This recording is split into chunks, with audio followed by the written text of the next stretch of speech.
see you again. I've actually met you at your final destination. Yes, you did. You're such a sweetheart. Oh, it's I'm very happy that you're here. Hair color that I have now, but that's okay. You look very different and beautiful. I love the blue.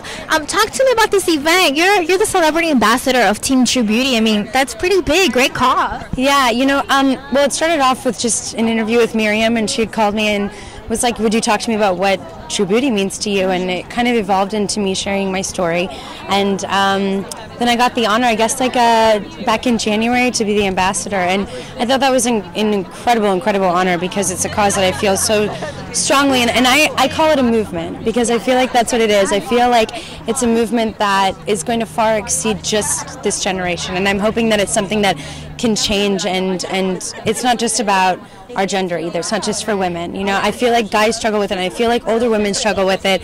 I have people in my life, and everybody seems to have that struggle of, their self-image or body image issues or eating disorders or whatever that it might be. And I feel like the more stories that are told and the more people that show their strength and really contribute to this movement, that we can hopefully, make a generation where there isn't bullying or where there isn't suicides and there isn't eating disorders and all of these disabling things that we do to ourselves in order to feel this or have this idea of what perfection is when we should just be happy with ourselves. You've been very candid and open about your story.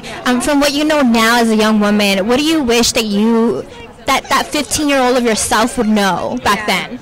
I wish I would have understood that I was unique in my own way and that it was okay to be different.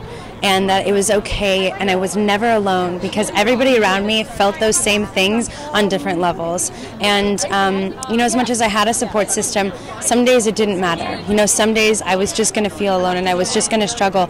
But I think nowadays, when people are so open with their stories, people know that they're not alone. It's like, you know what, you're right. Like, that person has gone through the same thing as me. So even though I have this great platform to speak from, I want everybody to tell their stories because somebody's going to relate to you and somebody's going to be saved because of your story. So that's truly how important it is, to me. And I was not expecting to share my story when I did. It kind of just happened, and I couldn't be more grateful because I didn't think it would have this effect. And inspired a lot of people. Thank you. You should feel very, very honored. I feel inspired by everybody else, though. I read stories and I'll just cry my eyes out because I understand that struggle, maybe not on the exact level of what they're feeling or what they're going through, but on that same feeling. So, I think that's why it's important because they inspire me.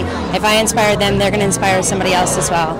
It's an awesome event. So glad you came out. And I know a couple of days ago you had the evening with One Tree Hill, which I wanted to go to and was not able to be there. I didn't get tickets, but I heard that there were tears inside.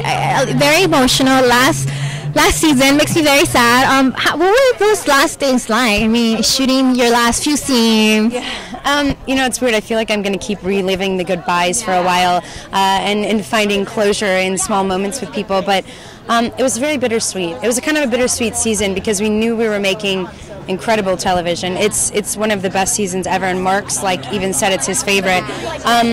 But it was so bittersweet because it's like your senior year of high school, and you only have a few more moments with people or a few more scenes. So everybody really gave it their all, and I think you can feel that in this season. Anything that you can give away as far as Quinn and Clay? I mean, rumors are circulating that maybe a wedding or maybe something to the next level. A lot of times in relationships, you meet challenges, and I think that they have a lot of challenges to overcome before their story will be over. Right. And in whatever way, happy or sad.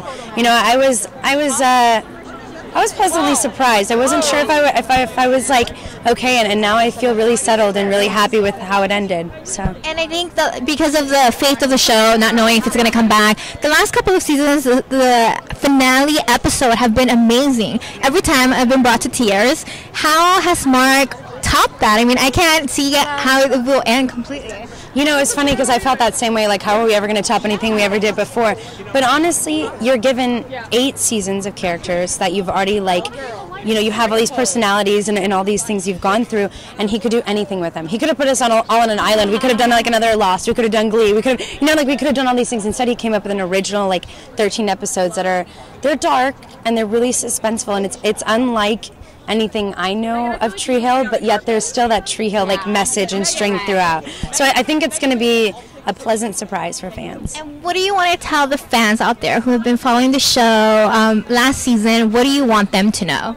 that I'm beyond grateful for each and every one of them, and the fan base that Quinn has, and that I've been able to build through Tree Hill is incredible, and I couldn't be more grateful for Mark allowing me to be Quinn, and for the fans, and for all of the support.